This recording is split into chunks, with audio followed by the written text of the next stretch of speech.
Senhor Deus, que a Tua luz, que a Tua paz esteja sempre em nossos corações. Iluminados no Teu amor, que possamos a cada dia buscar a nossa evolução moral. Que pelas Tuas bênçãos possamos vivenciar os ensinamentos do nosso amado Mestre Jesus. Que assim seja. A todos os nossos irmãos que estão nos assistindo, desejamos muita luz e muita paz. Sejam todos bem-vindos ao canal do YouTube da SESMA. Você já experimentou os frutos da gentileza? No mundo em que vivemos, em que as pessoas parecem armadas umas contra as outras, saem às ruas medrosas, nem sempre os gestos de gentileza se fazem presentes, embora estejam se multiplicando. Conta-se que um empregado de um frigorífico na Noruega, certo dia, ao término do trabalho, foi inspecionar a câmara frigorífica. Inexplicavelmente, a câmara se fechou e ele ficou preso dentro dela. Bastaram alguns segundos para ele sentir a temperatura sobre seu corpo. Situação indescritível, congelamento rápido, chocante. A temperatura em torno de 10 graus abaixo de zero foi muito mais que sentida. Ele tinha um peso físico que o comprimia fisicamente. O funcionário bateu na porta com força, gritou, pediu socorro, mas ninguém o ouviu. Todos já tinham ido embora para sua casa. Impossível que alguém pudesse escutá-lo. O tempo foi passando. Debilitado, com o frio insuportável, ele já se preparava para morrer. Que morte tola, pensava ele. Prisioneiro em uma câmara frigorífica. Imagens da família, dos amigos, passaram pela sua memória. O que ele poderia ter feito e não fez? O que ele deveria ter feito e agora se arrependia? Depois de gritar, de recordar, ele se rendeu. Nada mais a esperar, senão a morte terrível pelo congelamento. O frio parecia quebrar-lhe os ossos e congelar o sangue nas veias, dolorido e penoso. Então, de repente, a porta se abriu. O vigia da empresa entrou na câmara e resgatou-o ainda com vida. Depois de salvar a vida do homem, houve quem tivesse a curiosidade de saber por que o vigia fora lá abrir a porta da câmara frigorífica naquele horário. E ele respondeu, uma vez que isso não fazia parte da rotina do Senhor. Ele explicou de uma forma bem simples. Eu trabalho nesta empresa há 35 anos. Centenas de empregados entram e saem daqui todos os dias. Ele me cumprimenta ao chegar pela manhã e se despede de mim ao sair. Hoje pela manhã, ele me disse, bom dia, como vai? Entretanto, não se despediu de mim na saída. Aguardei um tempo, pensei que ele tivesse se detido em algum trabalho. Como o tempo foi passando e eu não vi-o sair, eu resolvi procurar por ele. A câmara frigorífica foi um local que me acudiu que ele pudesse estar, e assim o encontrei. Como se vê, a gentileza deixa marcas especiais nas criaturas. Um gesto repetido todos os dias, simples, que deveria ser a nossa marca registrada de boas maneiras, salvou a vida de um homem. Aquele homem era diferente de todos os demais. Ele fazia a diferença na vida do vigia que ficava ali horas e horas em seu posto de guarda. E nos diz que o bem sempre faz bem a quem o pratica. Pode ter um retorno rápido, como foi no caso narrado. Pode ser algo que somente o tempo demonstrará. O importante a se registrar é que a pessoa gentil cria ao seu redor um halo de tal simpatia que contagia os demais. Não esqueçamos disso e promovamos a gentileza em nossas vidas. Existem pequenos, simples gestos que dizem muito da nossa formação moral e interferem positivamente em nossas vidas. Por isso, cumprimentamos as pessoas, incorporemos aos nossos vocabulários frases importantes como desculpe-me, olá, como vai, obrigado, por favor. Palavras simples, palavras mágicas para criar um ambiente de harmonia nos locais mais diversos. Caros irmãos, nem pelo tamanho, nem pela configuração, nem pelas ramagens, nem pela imponência da copa, nem pelos rebentos verdes, nem pelas pontas ressequidas, nem pelo aspecto brilhante, nem pela apresentação desagradável, nem pela antiguidade do tronco, nem pela fragilidade das folhas, nem pela casca rústica ou delicada, nem pelas flores perfumadas ou sem perfume, nem pelo aroma atraente, nem pelo odor repulsivo. Árvore alguma será reconhecida ou amada pelas suas aparências exteriores, mas sim pelos frutos, pela utilidade e pela sua produção. Assim, também o nosso espírito em plena jornada. Ninguém que se consagre realmente à verdade dará testemunho de nós por aquilo que parecemos, pela superficialidade da nossa vida, pela epiderme das nossas atitudes ou pelas expressões individuais percebidas ou apreciadas de passagem, mas sim pela substância da nossa colaboração no progresso comum, pela importância de nosso concurso no bem geral. Pelos frutos os conhecereis, disse o Mestre. Pelas nossas ações seremos conhecidos. Repetimos nós. Que frutos você tem produzido em seu viver? Mas o que significa produzir frutos? Produzir um fruto significa criar alimentos para os outros. Significa deixar um legado moral pelos caminhos. Significa construir uma obra que o tempo não consome. A dedicação de bons pais produz frutos sempre, se não agora, na presente existência, pois nem sempre os filhos sabem apreciá-los, mas mais tarde, quando colhidos e saboreados, chegará um dia em que os filhos recordarão dos frutos da educação, dos bons exemplos, das renúncias e do trabalho incansável ofertados em abundância pelos seus pais amados. Dividir o nosso conhecimento com os outros também é frutificar. Por que reter conosco o que pode ajudar tanta gente? Competição? Desejo de se mostrar melhor? Mas será que ainda não entendemos que nós só seremos melhores quando trouxermos o que estão em nosso entorno para juntos de nós? O Mestre Jesus já nos ensinou essa prática de muitas formas diferentes. Nossos exemplos de boa conduta dão bons frutos. As pessoas precisam de referências ricas para poderem construir o seu comportamento maduro. Num primeiro momento, a conduta reta incomoda aqueles que ainda não o conseguem manter.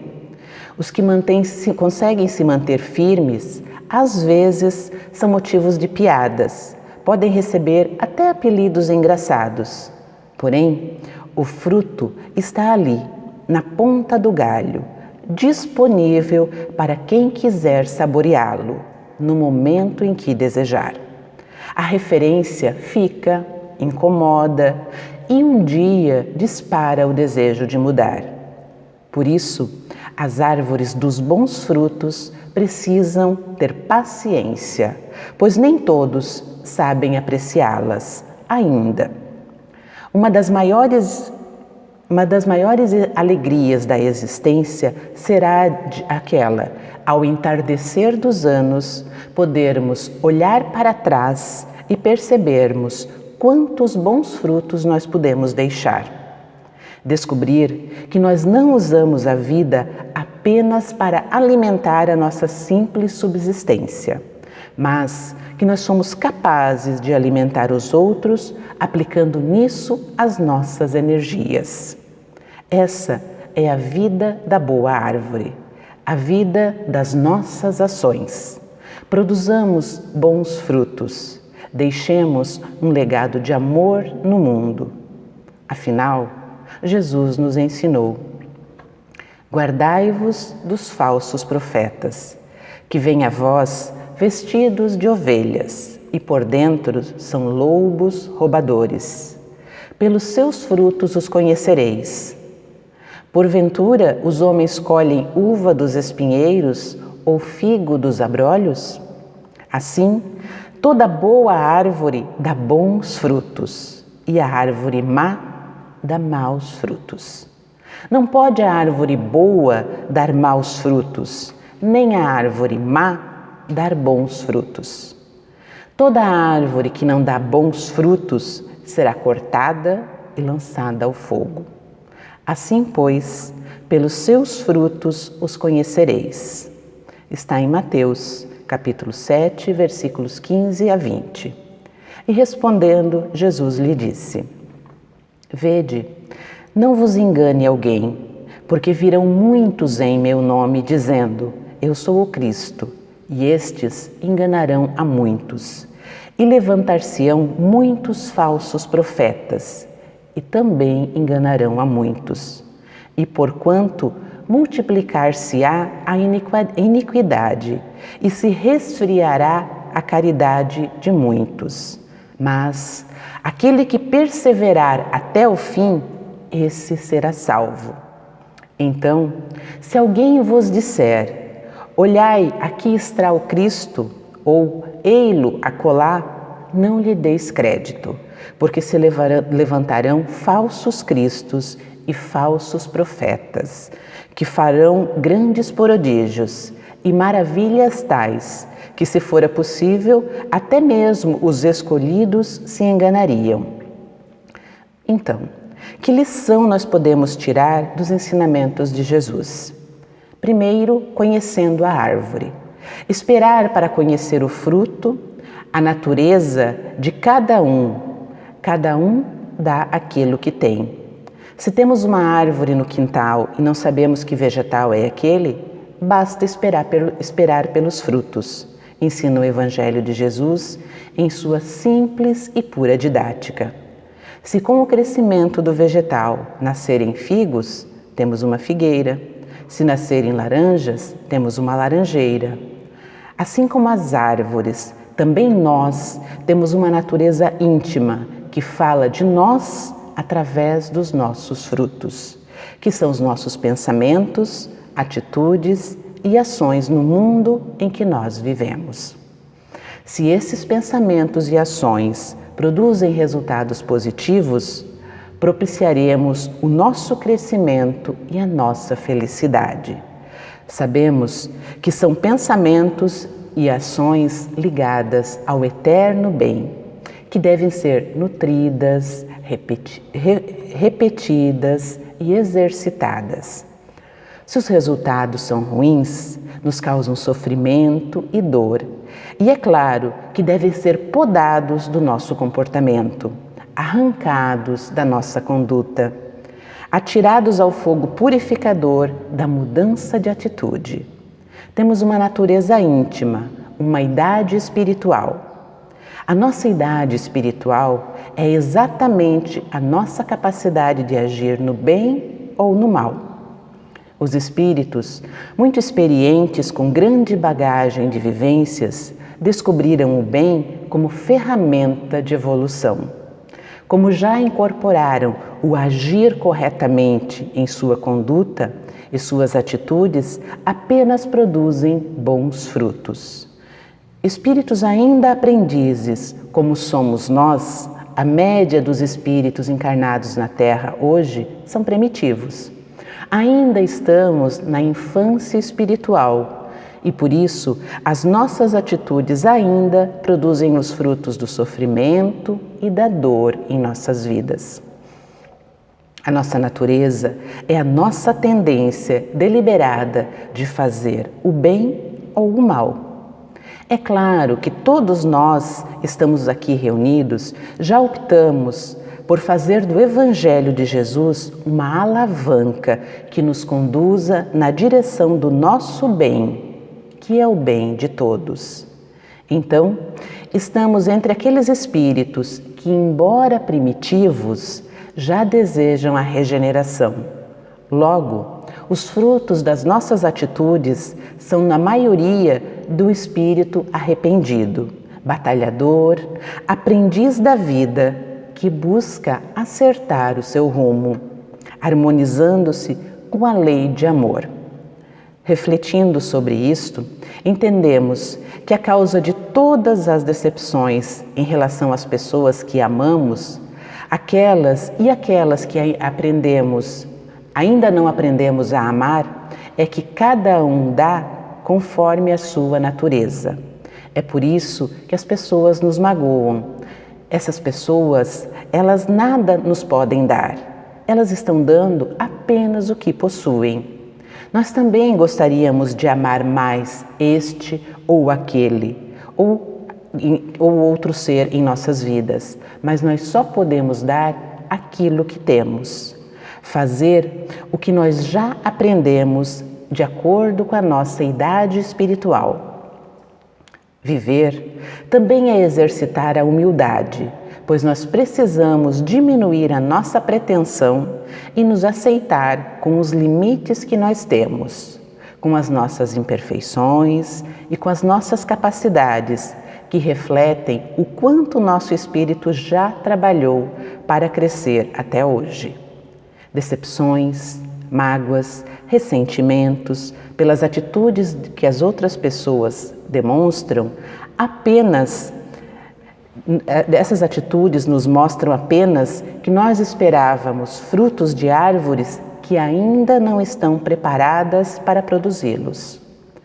Cada um dá o que tem, assim como nós só podemos dar aquilo que nós já aprendemos. O verbo e a ação, o tesouro do nosso coração e o trabalho dos nossos lábios. Jesus ensinou que o homem bom tira o bom tesouro e o homem mau tira o mau tesouro de seus corações. Em seguida, ensina Jesus que a boca fala daquilo que o coração está cheio, ou seja, que a forma com que tratamos as pessoas, as nossas palavras, espelham a nossa natureza, o celeiro de coisas boas ou ruins que temos em nossos corações. Com o nosso desenvolvimento, aprendemos a falsear, a disfarçar, a mentir, a dissimular na vida social os nossos reais sentimentos. Mas é comum que as nossas palavras traiam o que na verdade carregamos na nossa alma, revelando o que nós verdadeiramente somos. Qual é o grau de coerência daquilo que falamos com aquilo que fazemos? O quanto o nosso verbo está em harmonia com a nossa ação? Dizemos que desejamos melhorar, mas quais são as ações que fizemos hoje para vencer as nossas imperfeições e caminhar assim rumo à nossa felicidade? Nós dizemos que queremos amar ao próximo, mas qual o esforço nós fizemos hoje para olhar com bons olhos aquele familiar com problemas, aquele colega incômodo, aquele adversário declarado de nossa paz? Nós dizemos que nos arrependemos das nossas faltas e dos nossos deslizes, mas que esforços fizemos hoje para a reparação dos nossos erros, mudando de atitude e padrão de conduta? Para que nós sejamos reconhecidos como aquelas árvores que só dão bons frutos, é necessário que harmonizemos o que diz os nossos lábios com os sentimentos que estão lá no fundo do nosso coração. A nossa felicidade, o nosso bem-estar, a nossa paz devem ser planejadas. Talvez os primeiros passos sejam escolher o bem, Em seguida, identificar o que em nós está em desarmonia com o bem que nós desejamos. Devagar e persistentemente eliminar essas atitudes e pensamentos de nós. E, finalmente, conquistarmos as qualidades que ainda nos faltam. É trabalho de tempo, de persistência, de amor, de paciência conosco mesmo. Chamamos isso de autoeducação. É claro que, vez ou outra, nossos terríveis adversários, que são o orgulho, o egoísmo e a vaidade, vão fazer de tudo para sabotar o nosso projeto de felicidade.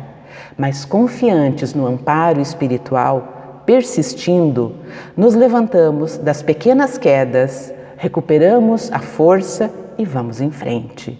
Porque nós temos a humildade de errar e prosseguir, fazendo do erro um aprendizado, usando nossa capacidade e discernimento para crescer. Mas como nós vamos discernir se estamos no caminho certo? Como saber, diante de tantos falsos profetas dentro de nós, que são as nossas atitudes desarmonizadas com as leis de Deus? Quais são as melhores atitudes perante a vida? Os Espíritos ensinaram a Allan Kardec, no Livro dos Espíritos, que a lei de Deus está escrita na nossa consciência. É por isso que temos um sistema íntimo de alerta que nos avisa, através de sensações, quando estamos agindo de acordo ou contrários à lei do Pai Celestial. Quando agimos bem, as nossas sensações são agradáveis, de um bem-estar duradouro, que nos recompensa intimamente. Quando agimos mal, as nossas sensações são desagradáveis, causam mal-estar e nos fazem sentir algo como culpa, remorso, nos perturbando intimamente. O bem e o mal são forças que identificamos claramente dentro de nós, capazes de nos ajudar em cada lance da vida, se estamos semeando o bom fruto ou o mau fruto na árvore da nossa existência. Os frutos do Evangelho de Jesus, a imensa alegria de amar. Em seu Evangelho, Jesus ensina que o vegetal imprestável, para produzir bons frutos, deve ser atirado ao fogo, ao menos para ter a utilidade de produzir calor. Nós, graças a Deus, não somos vegetais. Somos pessoas com vontade própria e uma incrível capacidade de mudança. Se numa autoanálise destemida verificamos que as nossas atitudes estão provocando dor e sofrimento, temos inteligência e livre-arbítrio em nossa vida para mudar e para continuar a nossa jornada sem lamentação e sem culpa. Isso é agir com responsabilidade. Responsabilidade é sempre diferente de culpa. Enquanto a culpa nos coloca na lamentação, na queixa, na lágrima e no arrependimento, congelando as nossas possibilidades de alterar a realidade, a responsabilidade nos dá mobilidade e capacidade de prosseguir e de mudar. A árvore que dá frutos evidentes, incontáveis bênçãos em nossas vidas, é inquestionavelmente o Evangelho de Jesus. Sob o amparo do Evangelho, aprendemos com Jesus a lei do amor e quanto o amar é bom. Quanta alegria, quanto prazer em gostar das pessoas pelo simples prazer de gostar. O amor é aquela virtude que nos possibilita angariar forças para atingir todos os nossos objetivos, porque ela dá acesso ao amparo espiritual pelo bem que façamos ao próximo como a nós mesmos.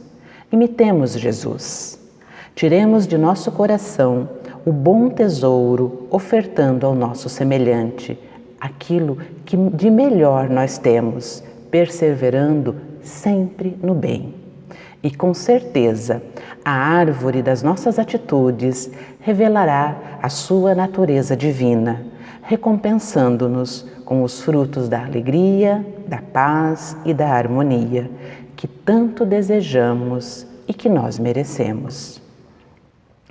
Caros irmãos, é comum encontrarmos pessoas gentis no trato social, aquelas que se preocupam em respeitar os direitos do próximo, em desenvolver o seu espírito de cidadania, em buscar palavras e gestos amáveis com as demais. Também, com felicidade, encontramos pessoas educadas em nossas relações sociais.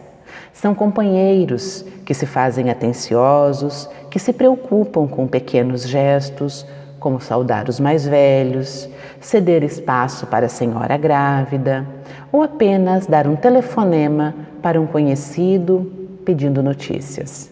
Porém, quantas pessoas conseguem ser generosas? Se a generosidade, se a gentileza e a educação nascem com o respeito ao próximo, se desenvolvem no espírito de cidadania e de convivência, a generosidade, ela nasce no amigo que consegue compreender a nossa falha. Quando nós esquecemos do seu aniversário e ao encontrá-lo mais tarde, ao invés de nos cobrar qualquer esquecimento, simplesmente nos oferece de coração aberto e espontâneo de sempre. Será fruto da generosidade da alma quando nós não necessitamos nem esperamos por um agradecimento após ter feito um favor a alguém, pois o simples fato de poder ajudar a quem nos pediu nos é suficiente para preencher o coração com satisfação, sem aguardarmos nenhum tipo de reconhecimento. E assim estaremos prontos para que a generosidade seja nossa companhia quando, tendo razão frente a uma contenda de grande importância ou uma disputa por coisas insignificantes, sejamos capazes de abrir mão de reivindicar os nossos direitos em nome da paz e da boa convivência. Jesus nos aconselha a cultivar a generosidade no coração, quando afirma que se alguém nos convidar a dar 1000 passos, caminhamos 2000 passos, se for necessário. E se outro nos pedir a capa, que também ofereçamos a túnica. Muitas vezes pensamos que o generoso é aquele capaz de abrir os cofres e distribuir muito que tem. Quando não raro, esse muito nem falta lhe fará. A verdadeira generosidade nasce do coração que é capaz de olhar o próximo e o mundo com complacência, com compreensão, sabendo que todos estamos sujeitos a erros, tropeços e enganos.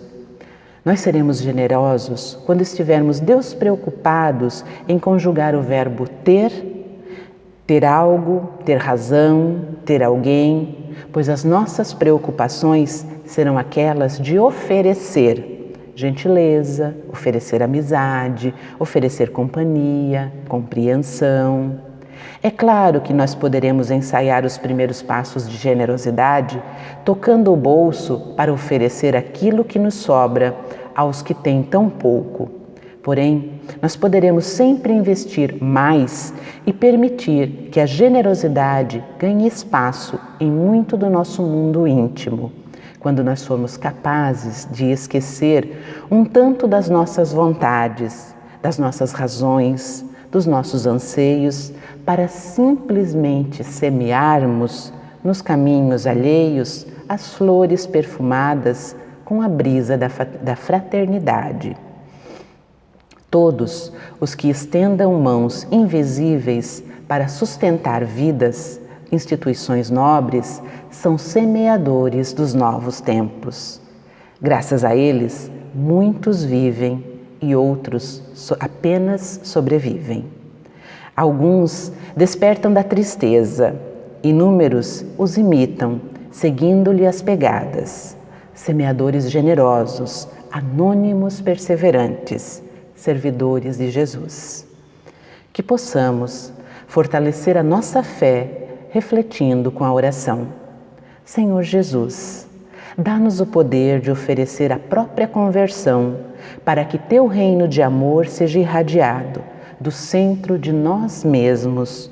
Contigo em nós converteremos a treva em claridade, a dor em alegria, o ódio em amor, a descrença em fé viva, a dúvida em certeza, a maldade em bondade, a ignorância em compreensão e sabedoria, a dureza em ternura, a fraqueza em força, o egoísmo em cântico fraterno, o orgulho em humildade, o torvo mal em infinito bem.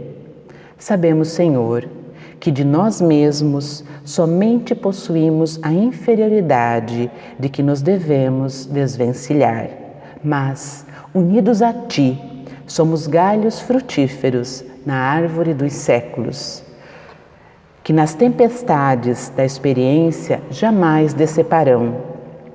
Assim, pois, Mestre amoroso, digna-te amparar-nos, a fim de que nos elevemos ao encontro das Tuas sábias mãos, que nos erguerão da inutilidade para o serviço da cooperação divina, agora e para sempre.